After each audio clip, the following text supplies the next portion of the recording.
organising football. We are there as football fans. We just want to make sure we feel safe and we feel welcome. And we are possibly more passionate because of it. We'll be going to every game we can possibly get to because we're finally getting to a point where we feel welcome going to football. And for a lot of LGBT fans, that hasn't been the case for a long while. And we're starting to slowly come back into football and fall back in love with the game because it is showing the beautiful side again, slowly. And so, of course, we're going to be loud and proud, and we want to make sure other people feel as welcome as we are starting to.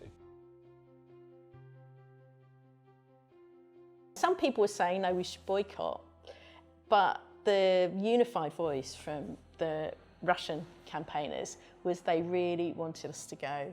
But having spoken to the Foreign Office, the English FA, and then other conversations with FIFA, we felt that we had an opportunity as already openly LGBT football fans with a number of protections that Russian LGBT campaigners wouldn't have access to go out there and be really visible and make sure that the Russian propaganda machine couldn't say, oh, we had all of this fuss about LGBT fans wanting to come to the World Cup, and where were they? They don't exist.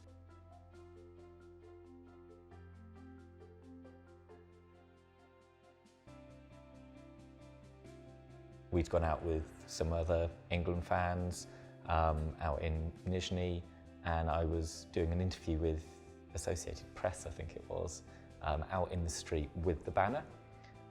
And we had a group of Russians walk past just shouting faggot.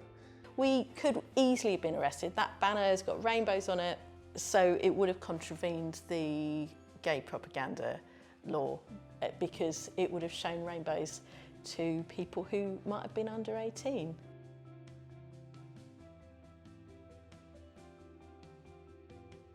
So that was scary because we realised that they weren't just trying to frighten us by having the police watching us.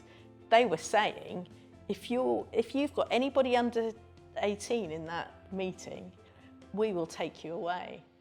Like every day they have to deal with that. Yeah. And I think that's why we've especially kind of focused on looking a lot more about continuing support for LGBT Russians, but also the 70 countries where it's still illegal to be LGBT worldwide. Football and sport has such a power to bring people together, but it also has a power to change things in the world, and I think sport as a community can do a lot more.